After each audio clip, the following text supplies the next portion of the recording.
सब ठीक होंगे। आप सभी का स्वागत है आपके अपने चैनल टॉपर्स टारगेट पर। क्लास 10 के स्टूडेंट के लिए जो डायरेक्ट इनडायरेक्ट की सीरीज हमने शुरू की थी उसमें हम कंप्लीट कर चुके हैं असर्टिव सेंटेंस, इंट्रोगेटिव सेंटेंस और इंपेरेटिव सेंटेंस। ये तीन टाइप के सेंटेंसेस को हमने कवर कर लिया है और सबके डायरेक्ट से इनडायरेक्ट ट्रेडिशन के परिवर्तन के नियमों को हमने सीख लिया है। हमने आपको 5 टाइप के सेंटेंस के बारे में बताया हुआ था इस चैप्टर के शुरुआती वाले दिन में, सबसे पहले लेक्चर के अंदर जब इस चैप्टर की शुरुआत हमने किया था। वहाँ बताया था कि सेंटेंस के 5 टाइप होते हैं और उन 5 टाइप के बदलाव के नियम को पढ़ना है, तब जाके नरेशन चैप्टर कंप्लीट होता है। तो हमने 3 टाइप के सेंटेंसेस को कवर कर लिया है, 2 बचे हुए जिसमें ज़्यादा कुछ नहीं है, एक दिन का क्लास बचा हुआ है, यानी टोटली सिर्फ 2 क्लास के अंदर ये पूरा चैप्टर अब खत्म होने वाला है। आज हम बात करेंगे, हम लोगों ने क्या किया था, डायरेक्ट इनडायरेक्ट स्पीच। इसके अंदर हमने 5 टाइप के सेंटेंसों का जिक्र किया था। तो आज हम एक नए टाइप के सेंटेंस को पढ़ेंगे, टाइप 4 जो है, चौथा टाइप जो है, तो बहुत इंटरेस्टिंग है। चौथा टाइप हम पढ़ेंगे ऑप्टेटिव सेंटेंस, यानी कि इच्छा सूचक वाक्य, इसके बारे में। तो शार्पली हम थोड़ा सा शॉर्टली याद करेंगे हमने क्या क्या पढ़ा था। हमने पढ़ा था सेंटेंस के बारे में। सेंटेंस को हमने डिवाइड किया था 5 कैटेगरी के अंदर। इसकी 5 कैटेगरी को हमने जाना था। सबसे फर्स्ट हमने पढ़ा था असर्टिव सेंटेंस।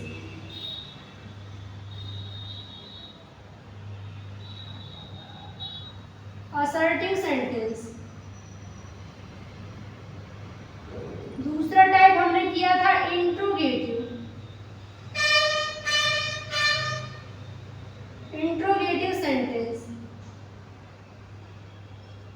तीसरा टाइप जो था, ये दूसरा, ये पहला। तीसरा हमने पढ़ा था इंपेरेटिव।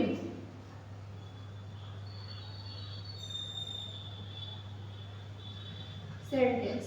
और चौथा टाइप हमने आज पढ़ना है ऑप्टेटिव सेंटेंस। Optative sentence. और सबसे लास्ट जो बच जाएगा उसको क्या है, एक्सक्लेमेटरी।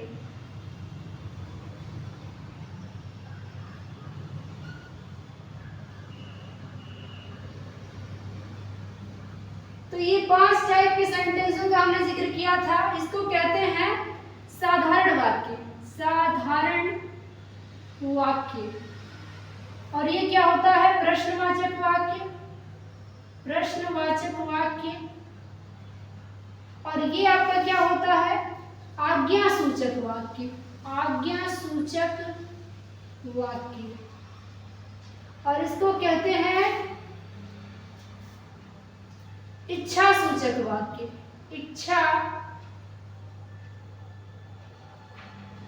इच्छा सूचक वाक्य। और सबसे लास्ट जो है एक्सक्लेमेटरी, इसको कहते हैं विस्मय सूचक वाक्य। विस्मय सूचक वाक्य।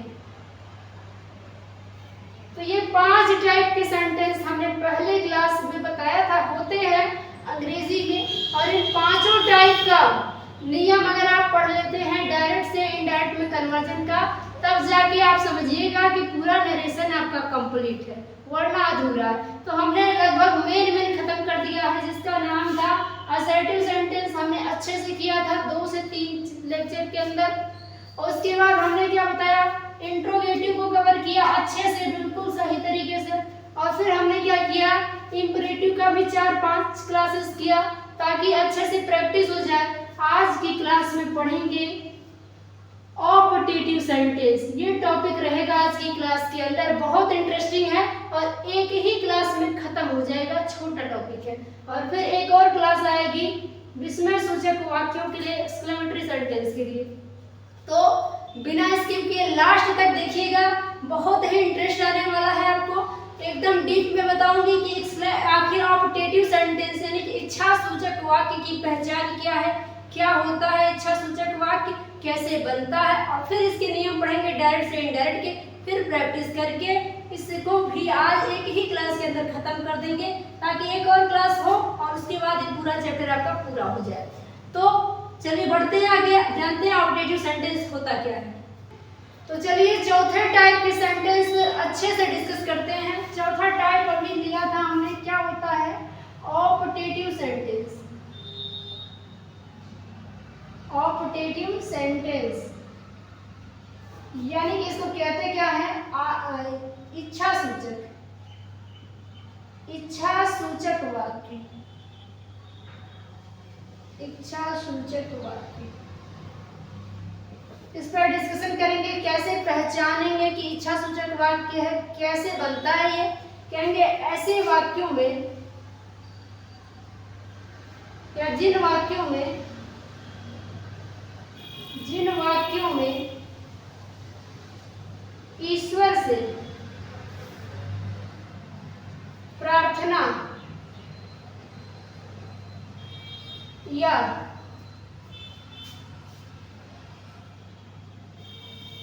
कामना व्यक्त की जाए,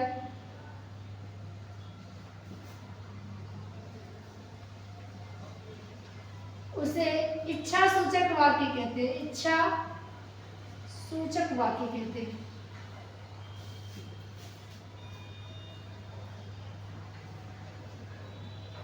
ठीक है, ऐसे वाक्य जिनमें ईश्वर से प्रार्थना किया जाए, किसी को शुभकामना दिया जाए, किसी के लिए ईश्वर से प्रार्थना किया जाए, किसी को आशीर्वाद दिया जाए, तो ये सारी कैटेगरी किसकी है, ऑब्जेक्टिव सेंटेंस यानी कि इच्छा सूचक वाक्य की है। और इसमें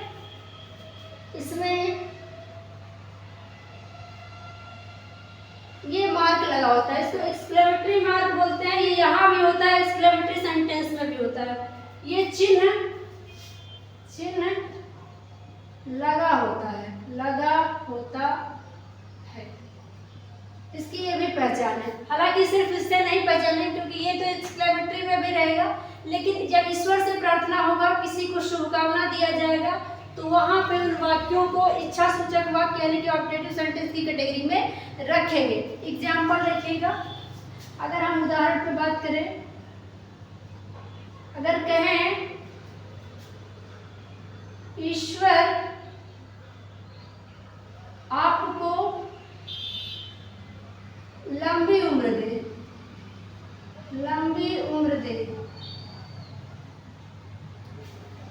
दे, तो क्या कहेंगे, इसका ट्रांसलेशन क्या होगा, मे यू लीव लॉन्ग। इसी को बना सकते हैं, may God grant you long life. ठीक है, ये दोनों ही वाक्य इसी का ट्रांसलेशन होगा। कह रहे ईश्वर आपको लंबी उम्र दे, यानी कि ईश्वर करे आप ज्यादा दिन जिए, तो कहेंगे मे यू लीव लॉन्ग। या फिर इसी को कहेंगे may God grant you long life, यानी कि ईश्वर आपको लंबी उम्र प्रदान करे। तो इन वाक्यों में हमेशा ईश्वर से प्रार्थना किया जाएगा। यहाँ पे गॉड जहाँ भी होगा वहाँ एक्सक्लेमेटरी में आता जाएगा, अन्यथा वाक्य के लास्ट में आ जाएगा, लेकिन आएगा जरूर। और ऐसे वाक्यों को कहते हैं ऑब्जेक्टिव सेंटेंस यानी इच्छा सूचक वाक्य। कहा जाए ईश्वर करे आप ज्यादा दिन जिए, ईश्वर आपके बच्चे को सफलता प्रदान करे, ये सारे वाक्य क्या है, ऑब्जेक्टिव सेंटेंस की कैटेगरी में आते हैं। तो मुझे पूरी उम्मीद है आपको समझ में आ गया होगा कि ऑब्जेक्टिव सेंटेंस क्या है। अब ये जानते हैं आगे कि ऑब्जेक्टिव सेंटेंस का इनडायरेक्ट नरेशन में परिवर्तन कैसे होगा। ठीक है, आगे बढ़े। एक और बात यहाँ आगे बढ़ने से पहले जान लीजिएगा कि इन वाक्यों में मैं आता है। हमेशा जब ईश्वर से प्रार्थना किया जाएगा, उन सभी वाक्यों में आपको मैं कॉमन दिखेगा। अब चलते हैं इसके इनडायरेक्ट में परिवर्तन के नियमों को जानने के लिए।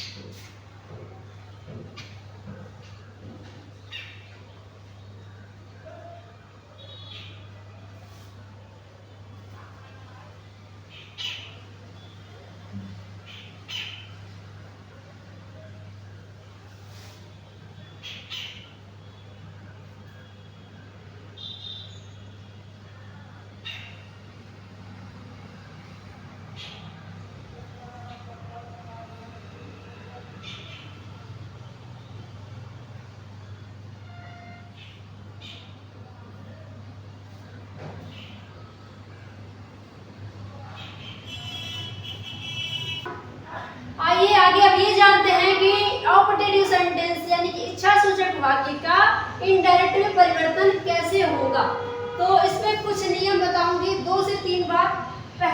पहला बात तो आपको ये ध्यान रखना है कि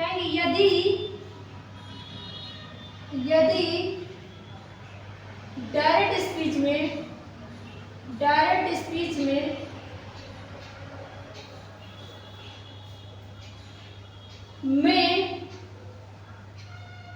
का प्रयोग हुआ हो,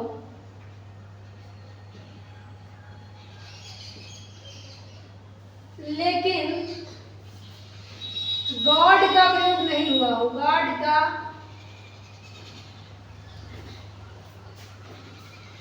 प्रयोग नहीं हुआ है, प्रयोग न हुआ हो, तो सेड को भाव के अनुसार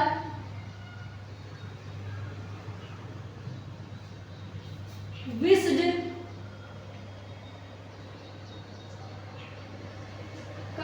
कर्स्ड में बदलते हैं। एक बात याद रखिएगा, ऑप्टेटिव सेंटेंस में ईश्वर किसे ही प्रार्थना की जाती है, लेकिन यदि उस शब्द वाक्य में हमने क्या किया, गॉड का प्रयोग नहीं किया है, केवल मे का यूज किया है, उस कंडीशन में भाव के अनुसार सेड किसमें बदलेगा, सेड आपका विष्ट में बदल जाएगा, सेड कर्ष में बदलेगा। कब विष्ट में बदलेगा, कब कर्ष में। तो ये भाव का क्या अर्थ है, विष माने क्या होता है, विष माने अच्छी कामना करना। विश आप कब करते हैं, किसी को आप कहेंगे बर्थडे विश करना माने उनके लिए अच्छी दुआ करना, अच्छी कामना करना, तो ये पॉजिटिव अर्थ में विश जाएगा। और कर्ष माने होता है श्राप देना, कर्ष माने श्राप देना। तो किसी के लिए बुरी कामना आप करेंगे, किसी को श्राप देंगे, किसी को कहेंगे ईश्वर करे आज ही मर जाए, ईश्वर करे ये असफल हो जाए। तो यहाँ क्या है, आप ईश्वर से ही प्रार्थना कर रहे हैं, लेकिन उल्टा निगेटिव बातों पर, यानी कि कष्ट कर रहे हैं, वहाँ श्राप दे रहे हैं। तो वहाँ पे अगर श्राप देने का भाव निगेटिव अर्थ में लेंगे तो कष्ट लगाएंगे और कहेंगे ईश्वर करे वह सफल हो जाए, वहाँ पे पॉजिटिव अर्थ आएगा तो विष लग जाएगा। आई होप क्लियर हुआ होगा। लेकिन अगर गॉड का प्रयोग नहीं हुआ है तो ये चीज लगेगा, यदि गॉड आया हो, नंबर 2 बात नोट करिएगा, यदि गॉड मे के बाद गॉड वर्ड भी आया हो, गॉड भी आया हो,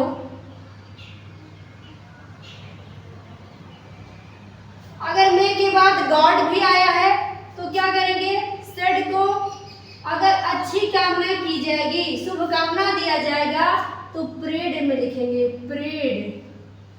प्रेड में बदलते हैं। और साथ में अगर बुरी कामना की जाएगी तो तब कर्षड ही रहेगा, ठीक है।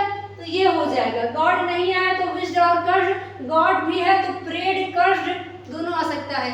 अगर किसी को बददुआ दी जाएगी कर्षड आएगा, और अच्छी कामना की जाए ईश्वर आपको लंबी उम्र दे, यहाँ प्रेड लगा देंगे सेड को।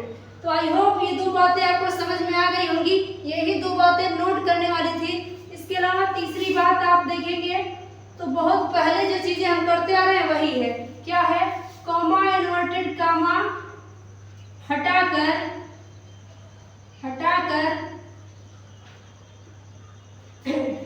दैट लगाते हैं, कंजंक्शन क्या लगाते हैं, दैट लगाते हैं, दैट लगाते हैं, तथा ये वाला जो चिन्ह था एक्सक्लेमेटरी मार्क को हटा देते हैं, हटाकर फुल स्टॉप लगाते हैं।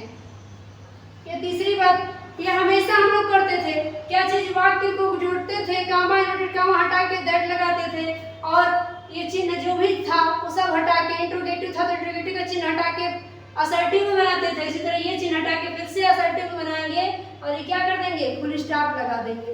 मुझे पूरी उम्मीद है ये बात आपको समझ में आ गया होगा। तीनों बात, अगर मैं केवल आया है, गॉड नहीं आया है तो भाव के अनुसार विष्णु और कर्ष में बदलेगा। दूसरी बात क्या है, अगर गॉड भी आए तो प्रेड बदल जाएगा या फिर कर्स रहेगा, अगर श्राप देगा तो, बद्दुआ देगा तो। आखिरी बात, कॉमा इन्वर्टेड कॉमा हटाकर दैट लगाना ही पड़ेगा और इसको हटा के फुल स्टॉप लगा देते हैं। ठीक है, तो ये हो गई आपकी तीसरी बात। एक और बात नोट करने वाली है, अच्छी बात ये भी है, इसको भी नोट कर लेंगे, ज़्यादा सही रहेगा। कभी कभी होता है ना, आप लोग आपस में या किसी भी जब सोने से पहले क्या करते हो, गुड नाइट बोलते हो दूसरे को, है ना। तो वाक्य में यदि गुड नाइट आया है तो क्या करेंगे, गुड मॉर्निंग आया है तो क्या करेंगे, गुड नाइट गुड मॉर्निंग वाले भी वाक्य क्या है, इसी की कैटेगरी में आते हैं ऑप्टेटिव सेंटेंस से। तो कहेंगे, चौथी बात ये है आपका, यदि आर्यस में गुड मॉर्निंग आया हो, गुड मॉर्निंग आया हो तो क्या करेंगे, जब गुड मॉर्निंग आया होगा तो उस वाक्य के जो आरवी का सेट होगा उसको बदल देंगे विश्ड में, विश्ड में बदल देंगे। ठीक है, गुड मॉर्निंग विश किया जाता है तो विश्ड में बदल देंगे आराम से। और साथ में यदि आर्यस में गुड नाइट आया हो, नाइट आया हो तो क्या करेंगे, तो भी सेट को किस में बदल देंगे, विश्ड में बदल देंगे। विश्ड में किस में बदल देंगे, विश्ड में।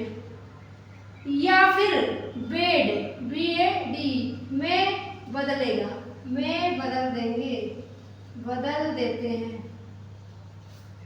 तो इतनी बातें थी जिसे आपको याद रखना है। शॉर्ट में एक बार रिवाइज करेंगे क्योंकि मैं नहीं चाहती आपको भूले, जो आप पढ़े आपको क्लास के अंदर याद हो। अगर ईश्वर से प्रार्थना होगा तो वाक्य में मैं आएगा, मैं केवल आएगा तो भाव के अनुसार उसको विश्ड और कर्ष में बदलते हैं। अगर किसी को श्राप दिया जाएगा तो कर्ष में, किसी के लिए अच्छी कामना की जाएगी तो विश्ड में बदल देंगे। ये पहला नियम था। दूसरा कहता है, अगर गॉड शब्द भी आया है वाक्य में तो उसको प्रेड माने प्रार्थना करना, प्रे माने क्या होता है, प्रार्थना करना, तो प्रेड में बदल देते हैं। और अगर श्राप दिया जाएगा तो कर्ष तो लिखना ही पड़ेगा, तो कर्ष्ड माने श्राप देना, तो कर्ष लिखा आ जाएगा सेड के स्थान पर। उसी तरह तीसरी बात हमने बता दिया कि कॉमा इन्वर्टेड कॉमा हटा के दैट से वाक्य जुड़ेगा, और जो एक्सक्लेमेटरी मार्क है आपका हटा करके फुल स्टॉप लगता है। लास्ट वाली बात, अगर वाक्य में good morning, good night, good evening ये सारे शब्द आते हैं तो आप सेड को विश्ड में बदल सकते हैं। साथ में केवल गुड नाइट के लिए याद रखिए कि अगर आप विश्ड करते हैं तो भी करेक्ट है और बेड लिखते हैं तो भी सही है ना। सेड को या तो बेड में बदल देंगे या फिर विश्ड, तो सब में आता ही है। तो ये 4 नियम है, हमने आपको बता दिया। पूरी तरीके से हो सकता है अभी ना याद हुआ हो, लेकिन जैसे ही हम अभी एक्सरसाइज को लेंगे सारा का सारा नियम अच्छे से आपको याद भी हो जाएगा। आप एकदम बढ़िया से उसको इसी क्लास के अंदर कंप्लीट कर लेंगे। आज ऑप्टेटिव सेंटेंस पूरा शुरू भी आज ही हुआ और खत्म भी आज ही होगा। आप चाहें तो स्क्रीनशॉट ले सकते हैं, मैं थोड़ा सा साइड हो जाती हूँ। अब बढ़ते हैं क्वेश्चन की ओर, कुछ क्वेश्चन लेंगे और इसकी प्रैक्टिस करेंगे अच्छे से। चलिए क्वेश्चन को ले लेते हैं।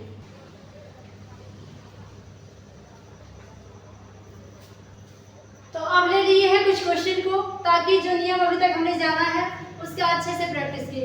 एक एक नियम जो अभी हमने लिखा है याद कराते टाइम, उस सब का प्रयोग करेंगे और सब आपको याद हो जाएगा, सबका रिवीजन करेंगे। देखिएगा, correct change into indirect speech, नीचे जो भी आपको स्टेटमेंट दिए हुए हैं सबको इनडायरेक्ट स्पीच में कन्वर्ट करने हैं।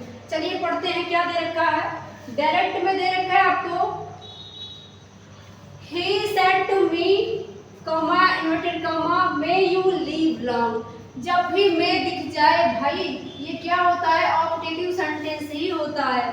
और फिर ये आर्यस होता है आपका, और पहला पार्ट जो इन्वर्टेड कॉमा के बाहर है ये आरवी होता है। ये सारी चीज़ें आपको क्लियर होनी चाहिए, क्योंकि अब हम इस चैप्टर के आखिरी पड़ाव पर आ गए हैं। तो मुझे पूरी उम्मीद है आपने सारी क्लासेस को लिया हुआ है। नहीं भी लिए हैं तो डिस्क्रिप्शन में लिंक है, वहाँ से आप पूरी प्लेलिस्ट को देख सकते हैं। साथ में डायरेक्टली आई बटन पर क्लिक करके भी पूरी प्लेलिस्ट को आप देख सकते हैं। चलिए अभी क्या करते हैं, यहाँ पे हम लोग इसका चेंज करेंगे। तो कह रहे ही सेड टू मी, वह मुझसे कहा, मे यू लिव लॉन्ग, आप ज़्यादा दिन जिए, आपकी उम्र लंबी हो। तो वो क्या लग रहा है कि मुझे क्या कर रहा है, विश कर रहा है, मेरे लिए प्रार्थना कर रहा है, मुझे दुआ दे रहा है ना। तो यहाँ जब हमने बताया था गॉड नहीं आएगा, पॉजिटिव अर्थ देगा, किसी को दुआ दिया जाएगा, तो वहाँ पे विश आता है। तो सेड को किस में बदलेंगे, विश्ड में। तो he wished me, comma inverted comma हटा के क्या लगता है, दैट लगता है, लगा दिया। अभी क्या होता है, वाक्य को असर्टिव में रखना है, तो कह रहा है मे यू लीव लॉन्ग। तो ये असर्टिव में नहीं है, असर्टिव बनाना पड़ेगा। तो क्या होगा, हमें असर्टिव बनाने के लिए क्या करना पड़ता है, पहले हमें कर्ता लिखना पड़ता है। तो मैं न लिख के पहले कर्ता ढूंढेंगे, कर्ता क्या है, यू। तो यू को ज्यों का त्यों नहीं लिखते हैं, ये भी यहाँ भी कौन काम करता है, पर्सन का नियम। पर्सन का नियम हमने कराया था एक अलग लेक्चर में, ताकि आपको अच्छे से क्लियर रहे, क्योंकि पर्सन का नियम बदलता नहीं है, सब में वही नियम लगता है जो मैंने बताया था। First person I, my, we, our, us, are we के सब्जेक्ट के हिसाब से, second person you, your, yours, are we के ऑब्जेक्ट के हिसाब से, थर्ड पर्सन में बदलाव नहीं होता है। तो ये हमने कराया था, मुझे पूरी उम्मीद आपने किया होगा। क्लास को अटेंड नहीं किया है तो डायरेक्टली आई बटन पर क्लिक करके आप उस क्लास को देख सकते हैं। वहाँ अच्छे से हमने बताया कि कौन सा फर्स्ट पर्सन होता है, उसके बदलाव का क्या नियम है। यहाँ पे यू सेकंड पर्सन है, तो सेकंड पर्सन आरवी के ऑब्जेक्ट के हिसाब से बदलता है। तो मी का क्या हो जाएगा, आई। मी के हिसाब से सब्जेक्टिव फॉर्म इसका आई होगा। अब मे का हमेशा मैंने बताया था, मे जब यहाँ पास्ट टेंस में होता है सेड, तो हमेशा मे माइट में बदल जाता है। तो I might,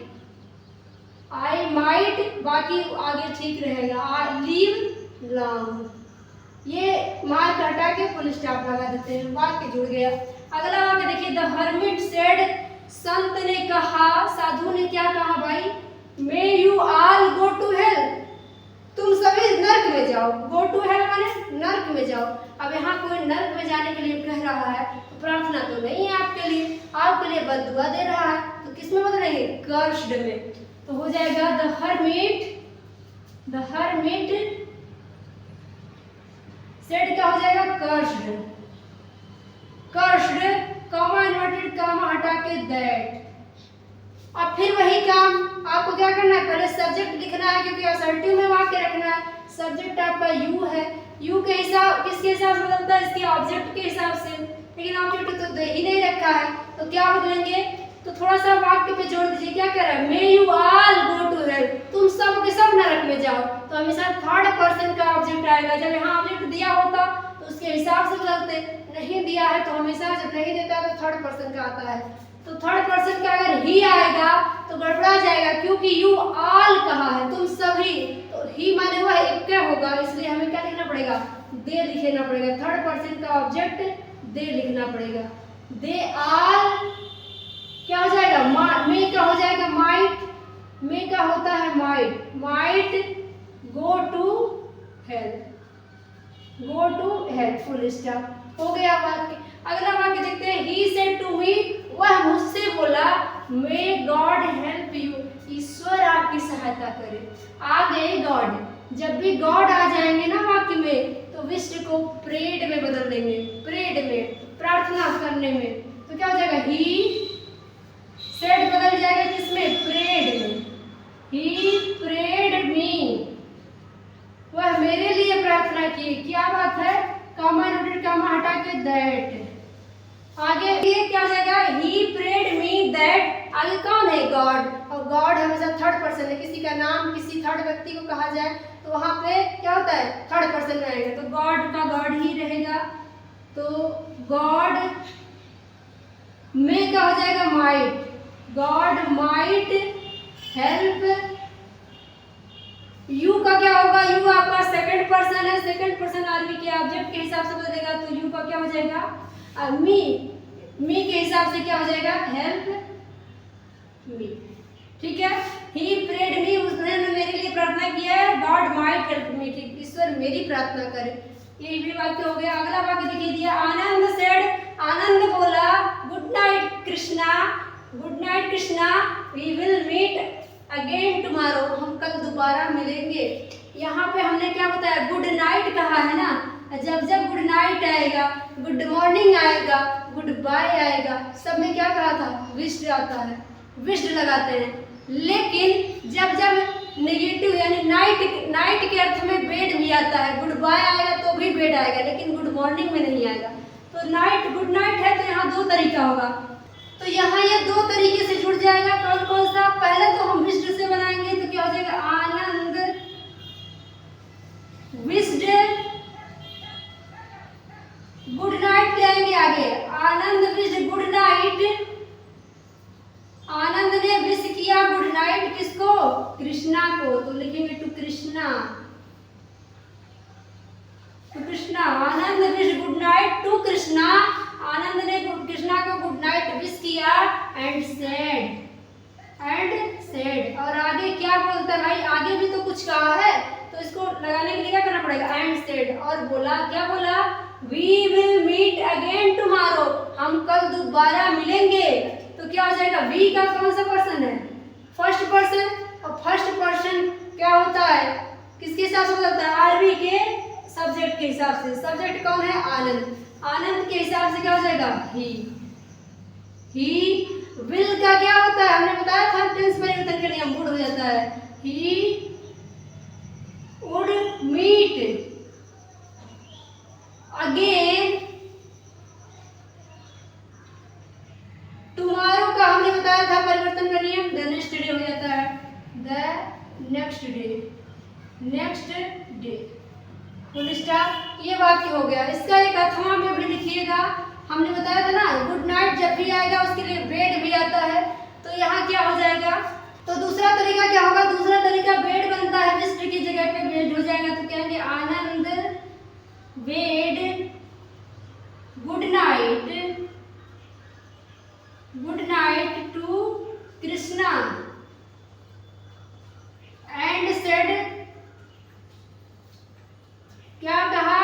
he would meet again the next